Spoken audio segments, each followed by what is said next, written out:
सभी को जैमसी की। आज पढ़ेंगे यशाया 5 दाख की बारी का गीत।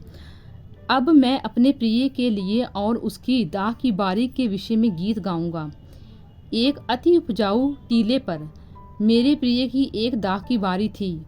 उसने उसकी मिट्टी खोदी और उसके पत्थर बीन कर उसमें उत्तम जाति की एक दाखलता लगाई। उसके बीच में उसने एक गुम्मट बनाया और दाख रस के लिए एक कुंड भी खोदा। तब उसने दाख की आशा की, परंतु उसमें निकम्मी दाखें ही लगी। अब हे यरूशलेम के निवासियों और हे यहूदा के मनुष्यों, मेरे और मेरी दाख की बारी के बीच न्याय करो। मेरी दाख की बारी के लिए और क्या करना रह गया जो मैंने उसके लिए ना किया हो?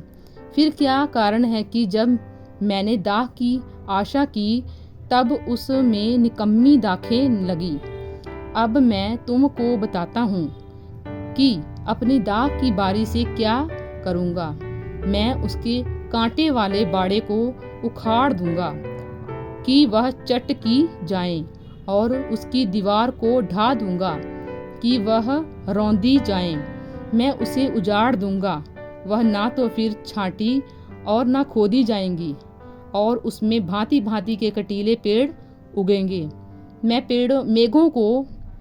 मेघों को भी आज्ञा दूंगा कि उस पर जल ना बरसाएं, क्योंकि सेनाओं के यहोवा की दाख की बारी तो इज़राइल का घराना है, और उसका प्रिय पौधा यहूदा के लोग हैं। और उसने उनमें न्याय की आशा की, परंतु अन्याय दिखाई पड़ा। उसने धर्म की आशा की, परंतु उसे चिल्लाहट ही सुनाई पड़ी। मनुष्यों की बुराई। हाय उन पर जो घर से घर और खेत से खेत यहाँ तक मिलाते जाते हैं कि कुछ स्थान नहीं बचता, ताकि तुम देश में अकेले रह जाओ। सेनाओं के यहोवा ने मेरे सुनते कहा है, निश्चय बहुत से घर सुनसान हो जाएंगे और बड़े बड़े और सुंदर घर निर्जन हो जाएंगे, क्योंकि 10 बीघे की दाख की बारी से एक ही बत दाख मधु मिलेगा, और होमेर भर के बीज से एक ही एपा अन्न उत्पन्न होगा। हाय उन पर जो बड़े तड़के उठकर मदिरा पीने लगते हैं और बड़ी रात तक दाख मधु पीते रहते हैं, जब तक उनको गर्मी ना चढ़ जाए। उनके भोजों में वीणा, सारंगी, ढफ, बांसली और दाख मधु ये सब पाए जाते हैं, परंतु वे यहोवा के कार्य की ओर दृष्टि नहीं करते और उसके हाथों के काम को नहीं देखते। इसीलिए अज्ञानता के कारण मेरी प्रजा बंधुआई में जाती है। उसके प्रतिष्ठित पुरुष भूखों मरते और साधारण लोग प्यास से व्याकुल होते हैं। इसीलिए अधोलोक ने अत्यंत लालसा करके अपना मुंह बेपरिमाण पसारा है, और उनका वैभव और भीड़ भाड़ और आनंद करने वाला सब के सब उसके मुंह में जा पड़ते हैं। साधारण मनुष्य दबाए जाते हैं और बड़े मनुष्य नीचे किए जाते हैं, और अभिमानियों की आंखें नीचे की जाती हैं। परंतु सेनाओं का यहोवा न्याय करने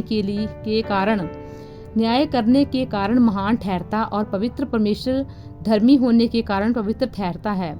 तब भेड़ों के बच्चे मानो अपने खेत में चरेंगे, परंतु हष्टपुष्टों की उजड़े स्थान परदेशियों की चराई के लिए मिलेंगे।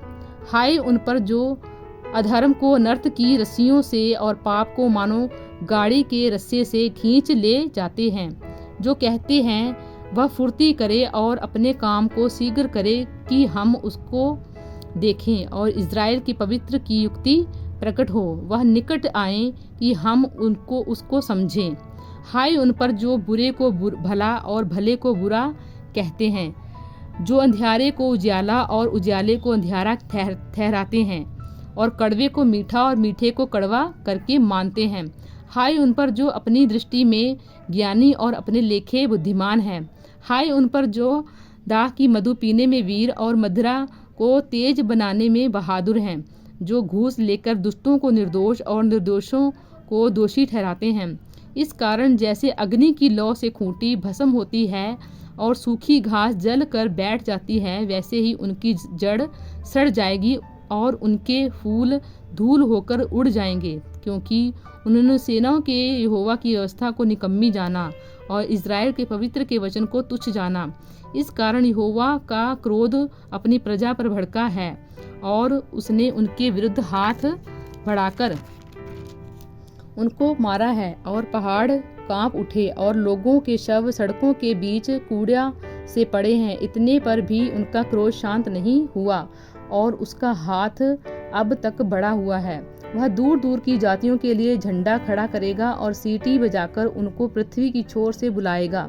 देखो, वे फुर्ती करके वेग से आएंगे, उनमें कोई थका नहीं, ना कोई ठोकर खाता है, कोई ऊँघने या सोने वाला नहीं, किसी का फेंटा नहीं खुला और किसी के जूते का बंधन नहीं टूटा। उनके तीर तेज और धनुष चढ़ाए हुए हैं, उनके घोड़ों के खुर ब्रज के से और रथों के पहिए भवंडर सरीखे हैं। वे सिंह का जवान सिंह के समान गरजते वे गुर्राते अहेर को पकड़ लेते और उसको ले भागते हैं और कोई उसे उनसे नहीं छुड़ा सकता।